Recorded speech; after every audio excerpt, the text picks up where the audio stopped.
마시는 이 밤에 갈 곳이 없어 헤매네. 화려한 저 대문 앞에 나는 구걸하네. 제발 문을 열어주오. 얼어 죽게 생겼어. 하지만 돌아온 건 차가운 빗자루. 섞어져라 거지놈아. 더러운 것이 감히 이 세상 어디에 따뜻한 손길 있으리. 가진 자는 모르네. 가난한 자의 눈물을 하지만 나는 안다네. 진실은 밝혀지리. 정의는 승리하리. 그날이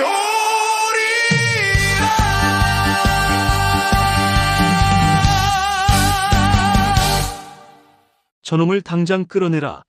더러운 거지 주제에 감히 양반집 대문을 더럽히다니.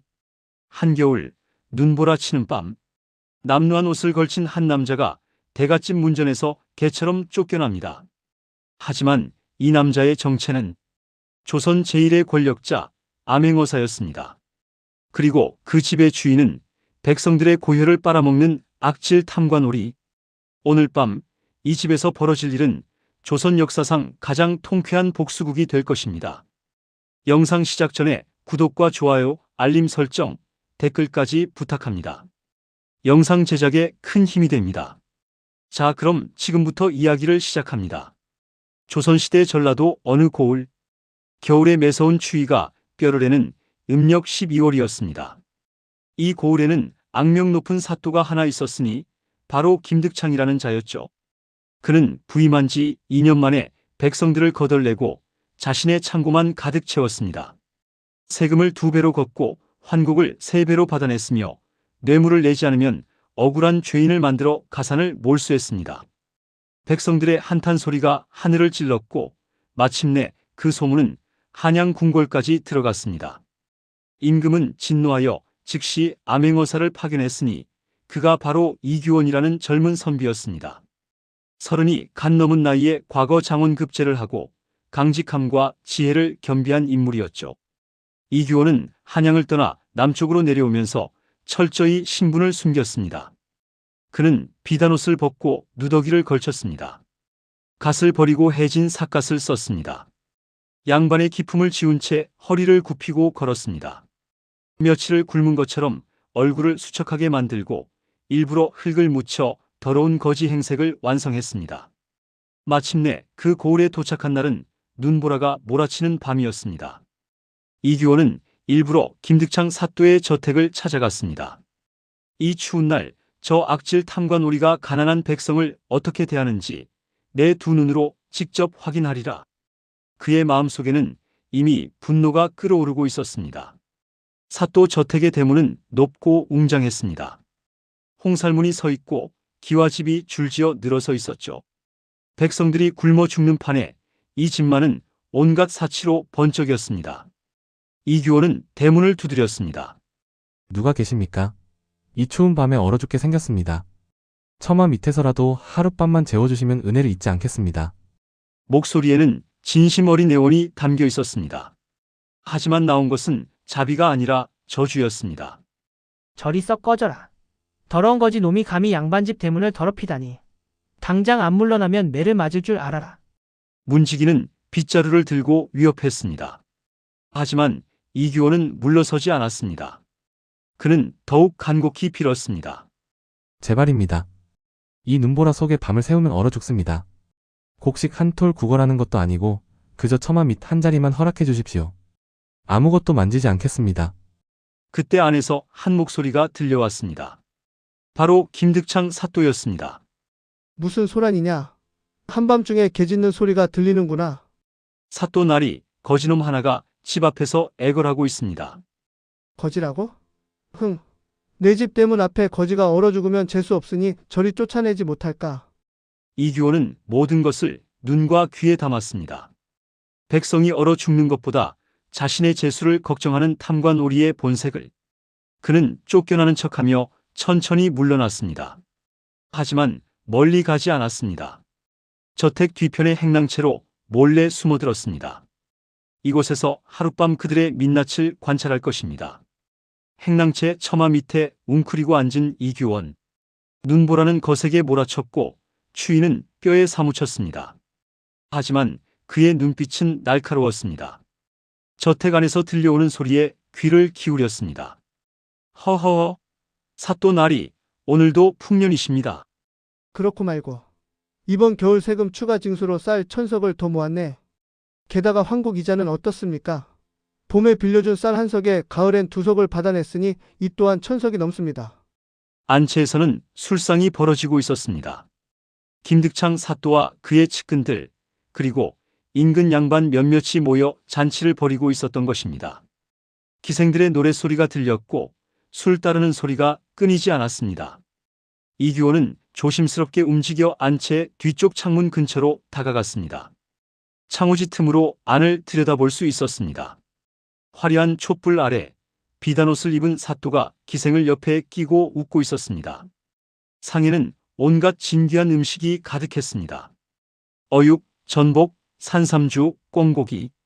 백성들은 보리조차 구하지 못해 굶주리는데 이들은 날마다 이런 잔치를 벌이고 있었습니다. 사또 나리, 그런데 요새 백성들 사이에서 불평이 심하다던데 괜찮겠습니까? 측근 한 명이 조심스럽게 물었습니다. 김득창은 코웃음을 쳤습니다. 백성들이 불평한들 어쩌겠나. 한양은 멀고 암행어사가 울리는 만무하고 내가 곧 법이네. 불평하는 놈들은 역적으로 몰면 그만이지. 지난주에도 한 놈 잡아다가 곤장 50대를 쳤더니 쥐 죽은 듯 조용하더군. 역시 사또 나리의 수완은 대단하십니다. 그들은 박장대소했습니다. 이규원의 주먹이 절로 쥐어졌습니다. 하지만 아직은 참아야 했습니다.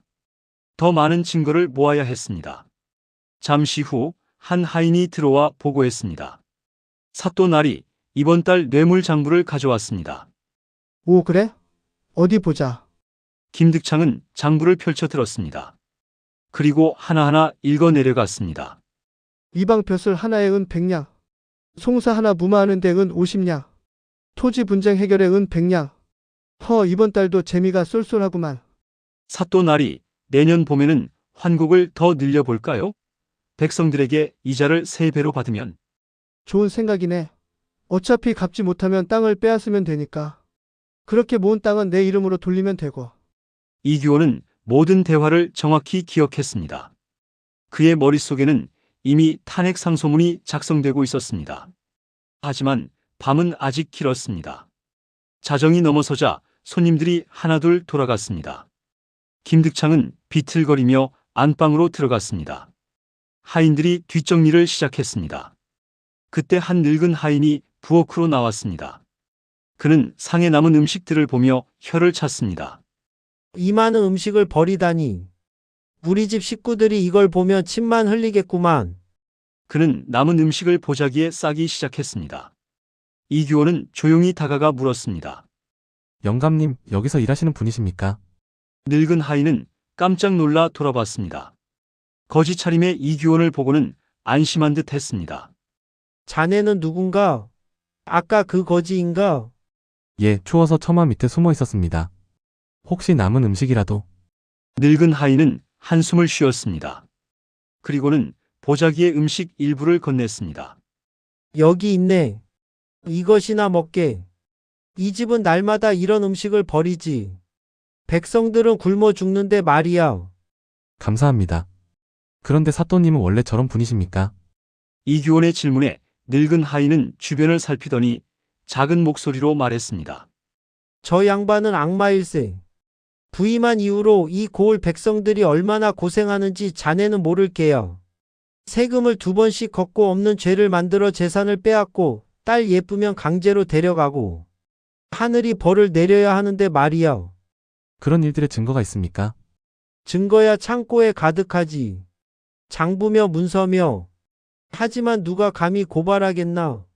고발하는 순간 역적으로 몰려 죽을 테니. 이규호는 고개를 끄덕였습니다. 그리고 더 많은 이야기를 들었습니다. 밤은 깊어갔고 진실은 하나씩 드러났습니다. 동이 트기 시작할 무렵 이규호는 행랑채 구석에서 잠시 눈을 붙였습니다. 하지만 완전히 잠든 것은 아니었습니다. 언제든 움직일 수 있도록 반쯤만 정신을 놓았을 뿐입니다. 그런데 갑자기 발소리가 들렸습니다. 여기 누가 있는 것 같은데? 하인들이 행랑채를 점검하고 있었습니다. 이규호는 재빨리 정신을 차렸습니다. 하지만 숨을 곳이 없었습니다. 결국 발각되고 말았습니다. 이놈, 네가 어젯밤 그 거지로구나. 감히 몰래 숨어들다니. 두세 명의 하인들이 이규호를 붙잡았습니다. 그들은 그를 사또 앞으로 끌고 갔습니다. 김득창은 아침 식사를 하고 있었습니다. 거짓골의 이규호를 보더니 인상을 찌푸렸습니다. 이놈이 어젯밤 그 거지냐? 내 집에 몰래 들어와 도둑질이라도 하려고 했느냐? 도둑질은 무슨. 너무 추워서 잠시 처마 밑에 몸을 피했을 뿐입니다.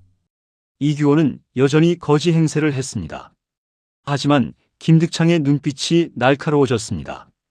목소리가 거지치고는 품이 있구나. 내 정체가 뭐냐? 혹시 다른 고을에서 온 탕가놀이 밀정이 아니냐? 밀정이라니요? 저는 그저 떠돌이 거지일 뿐입니다. 거짓말. 거지 손을 보니 굳은 살이 없구나. 양반의 손이 분명하다. 김득창은 날카로웠습니다. 탐관오리로 살아남기 위해서는 날카로운 감각이 필요했고 그는 그것을 가지고 있었습니다. 그는 하인들에게 명령했습니다. 이놈을 당장 문초하라. 내 정체와 목적을 모두 풀어라. 하인들이 이규원을 끌고 형방으로 갔습니다. 거기에는 온갖 형구들이 준비되어 있었습니다. 곤장매, 주리. 이규원은 위기에 처했습니다. 하지만 그의 얼굴에는 두려움이 없었습니다. 오히려 희미한 미소가 번졌습니다. 내 놈이 웃어? 곤장을 맞고도 웃을 수 있는지 두고 보자. 잠깐. 이규원이 손을 들었습니다. 그리고 천천히 품 안에서 무언가를 꺼냈습니다. 하인들이 다가가려 할 때 그는 외쳤습니다. 암행어사 출도요. 순간 공기가 얼어붙었습니다. 이규원이 꺼낸 것은 바로 마패와 사목이었습니다. 임금의 명을 받고 파견된 암행어사의 신표였습니다. 마패는 햇빛에 반짝이며 위엄을 뿜어냈습니다. 어사또! 어사또이시다! 하인들이 덜덜 떨며 무릎을 꿇었습니다. 소식을 들은 김득창이 허겁지겁 달려왔습니다.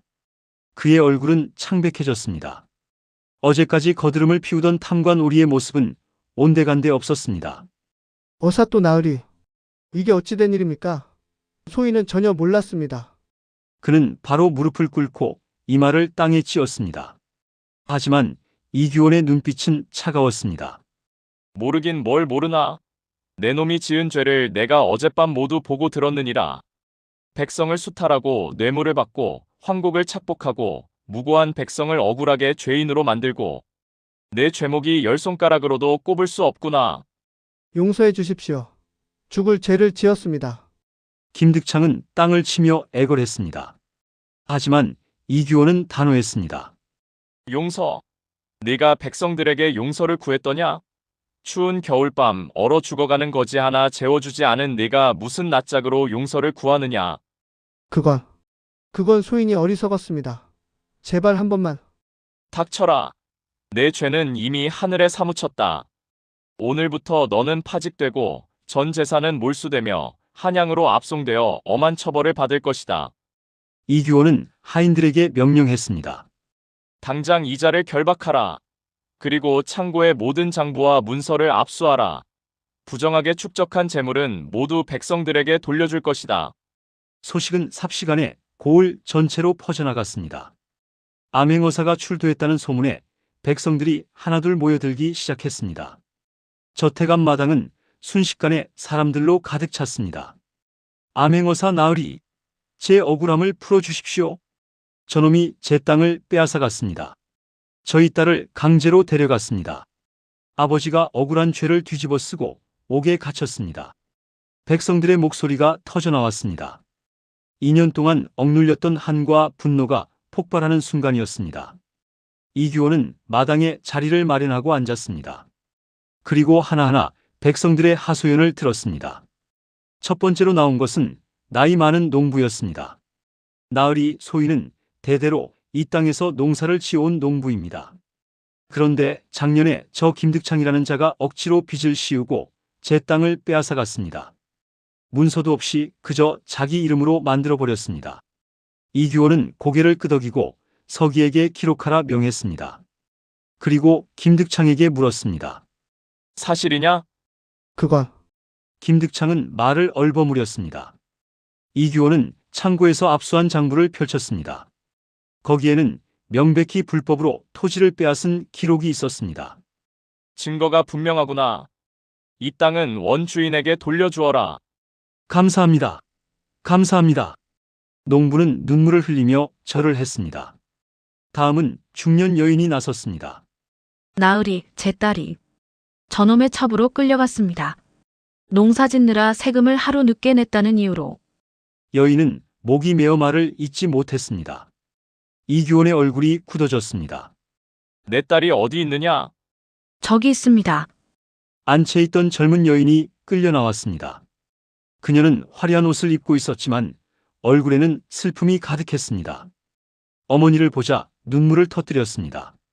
어머니, 딸아, 모녀는 얼싸안고 울었습니다. 이규호는 분노로 몸을 떨었습니다. 김득창, 내 이놈이 감히 양민의 딸을 강제로 데려갔단 말이냐? 저건 자발적으로. 입 닥쳐. 거짓말도 유분수지. 당장 이 딸을 어머니에게 돌려보내라. 그는 계속해서 억울한 사연들을 들었습니다. 환국을 3배로 갚으라고 강요받은 사람, 뇌물을 내지 못해 옥에 갇힌 사람, 역적으로 몰려 가산을 빼앗긴 사람, 피해자가 수십 명에 달했습니다. 이규호는 모든 사연을 듣고 하나하나 조치를 내렸습니다. 억울하게 옥에 갇힌 사람들을 풀어주고 빼앗긴 재산을 돌려주고 부당하게 징수한 세금을 환급해 주었습니다. 김득창의 창고에 쌓여있던 쌀과 돈은 모두 백성들에게 분배되었습니다. 해가 중천에 떴을 때 마침내 모든 조치가 끝났습니다. 이규호는 김득창 앞에 섰습니다. 김득창, 내 죄는 명백하다. 탐과 놀이로서 백성을 수탈한 죄, 뇌물을 받은 죄, 불법으로 재산을 축적한 죄, 무고한 백성을 억울하게 한 죄, 양민의 딸을 강제로 데려간 죄. 너는 이 모든 죄로 파직되고 전 재산을 몰수당하며 한양으로 압송되어 형조에서 최고의 벌을 받게 될 것이다. 김득창은 바들바들 떨었습니다. 어제까지만 해도 이 고을의 왕처럼 군림하던 그였습니다. 하지만 이제는 한낱 죄인이 되어 쇠사슬에 묶였습니다. 끌고 가거라. 포졸들이 김득창을 끌고 갔습니다. 백성들은 환호성을 질렀습니다. 만세! 암행어사 나으리 만세! 악질이 드디어 처벌받는구나. 하늘이 우리 편이셨다. 이규호는 백성들을 향해 말했습니다. 여러분, 이제 새로운 사또가 부임할 것입니다. 정의롭고 청렴한 관리를 추천하여 보내도록 조치하겠습니다. 앞으로는 억울한 일이 없도록 하십시오. 만약 또다시 탐과 놀이가 나타나면 주저없이 상소를 올리십시오. 임금께서는 항상 백성을 생각하고 계십니다. 백성들은 다시 한번 환호했습니다. 그리고 이규원에게 절을 올렸습니다. 이규원도 백성들에게 정중히 답례했습니다. 며칠 후 이규원은 이 고을을 떠날 준비를 했습니다. 그는 새로 부임할 사또를 위해 상세한 보고서를 작성했습니다. 백성들의 고충, 시급히 해결해야 할 문제들, 그리고 이 고을의 실상을 낱낱이 기록했습니다. 떠나는 날 아침 고을 백성들이 모두 나와 그를 배웅했습니다. 어제 만났던 농부도 딸을 되찾은 어머니도 옥에서 풀려난 사람들도 모두 나와 있었습니다. 나으리, 은혜를 어찌 다 갚겠습니까? 나으리 덕분에 다시 살 수 있게 되었습니다. 백성들은 눈물을 흘리며 감사를 표했습니다. 이규호는 그들의 손을 하나하나 잡으며 말했습니다. 제가 한 일은 당연한 것입니다. 백성을 위하는 것이 관리의 본분이니까요. 여러분도 서로 돕고 의지하며 살아가십시오. 그때 어젯밤 음식을 나눠준 늙은 하인이 다가왔습니다. 그는 이규원을 보며 놀라움과 존경이 섞인 눈빛을 보냈습니다. 나으리. 그날 밤 거지 차림으로 오신 분이 바로 암행어사셨군요. 소희는 전혀 몰랐습니다. 이규원은 미소를 지었습니다. 영감께서 주신 그 음식과 진심 어린 말씀 덕분에 많은 걸 알 수 있었습니다. 감사합니다. 아닙니다. 나으리께서 정의를 세워주셨습니다. 늙은 하인도 깊이 절을 했습니다. 이규원은 말에 올랐습니다. 그리고 마지막으로 백성들을 향해 말했습니다. 여러분, 기억하십시오. 진정한 양반은 신분이 아니라 마음으로 결정됩니다. 백성을 사랑하고 정의를 지키는 사람이 진정한 양반입니다. 제가 거짓 차림으로 왔을 때 저를 쫓아낸 자들은 양반의 옷을 입고도 양반이 아니었습니다. 반대로 저를 도와준 영감께서는 비록 하인의 신분이지만 진정한 양반이십니다. 백성들은 고개를 끄덕이며 그의 말을 가슴에 새겼습니다. 이규원은 말고삐를 잡았습니다. 그럼 이만 가보겠습니다. 건강하십시오. 나으리, 안녕히 가십시오. 은혜 잊지 않겠습니다. 백성들의 배웅 소리가 그의 뒤를 따랐습니다. 이규원은 말을 천천히 몰았습니다. 고개를 넘어 다음 고을로 향하는 길. 그곳에도 아마 억울한 백성들이 있을 것입니다. 그곳에도 탐관 오리가 있을 수 있습니다. 하지만 이규원은 두렵지 않았습니다. 그에게는 임금의 신임이 있었고 정의를 향한 확고한 신념이 있었으며 무엇보다 백성을 사랑하는 마음이 있었습니다. 말을 타고 가면서 그는 생각했습니다. 그날 밤 내가 거지가 되어 그 집 문을 두드렸을 때 김득창은 나를 쫓아냈다. 재수 없다고, 더럽다고. 하지만 진정으로 더러운 것은 화려한 옷 속에 감춰진 그의 탐욕이었다. 진정으로 재수 없는 것은 백성의 고혈을 빨아먹는 그의 행위였다. 이규원은 다시 한번 다짐했습니다. 조선 팔도 어디든 탐관 오리가 있는 곳이라면 그곳이 어디든 찾아가겠다고.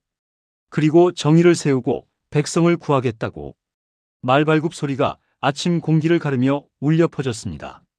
그 소리는 마치 희망의 메시지처럼 들렸습니다. 정의는 반드시 승리한다고.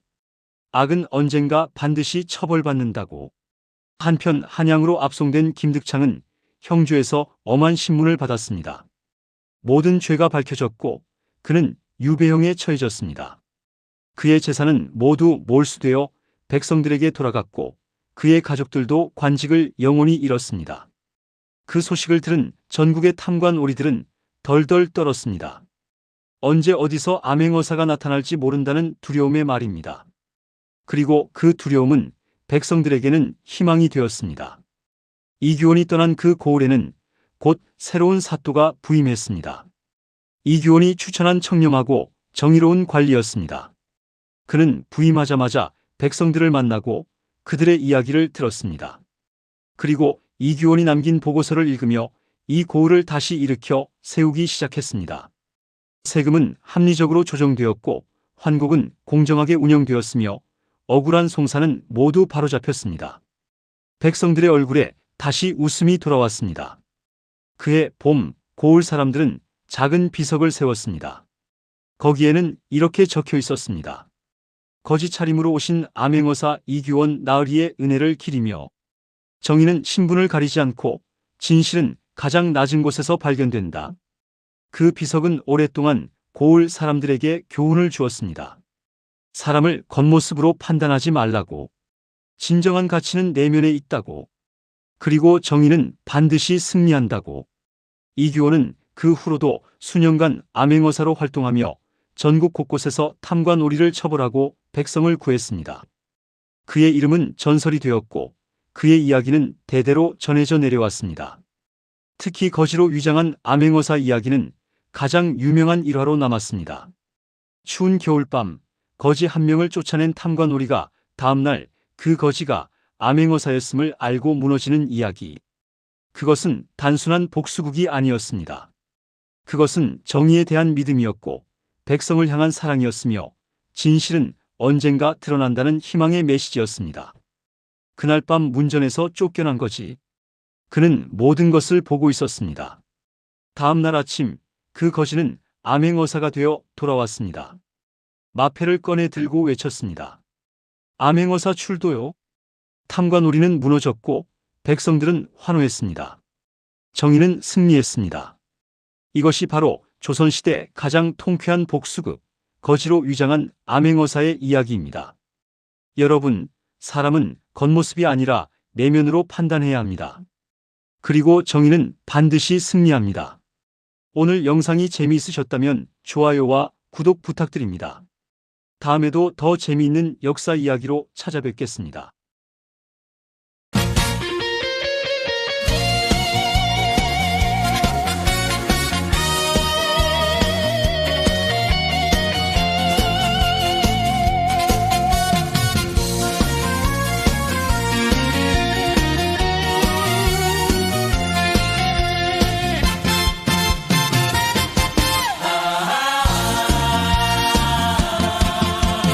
어제의 거지는 오늘의 어사로다.